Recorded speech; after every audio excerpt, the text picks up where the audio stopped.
I'm Tony with Direct Metal Roofing, and today I'm answering the question, what can I do to maintain my new roof? We get asked that a lot. The good news is metal roofs are almost maintenance free, as well as shingle roofs. They require very little maintenance. One of the things that we do specifically is when we go back out to a customer's home 1 year, 2 years later, we do an inspection and we make sure to reseal all of the pipe boots, all of the goosenecks, or any other protrusion that's coming out through the roof. You see, the sealant in Florida with the harsh weather usually only lasts between 2 and 3 years.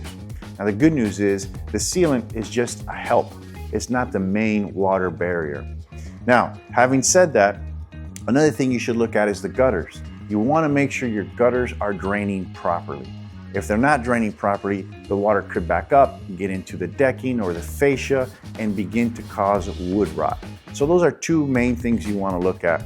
And then the third tip is a really easy one. If you see any damage, if you physically see damage, give us a call. We'd love to go out there and assess it and see if it's something that we can fix for you right away.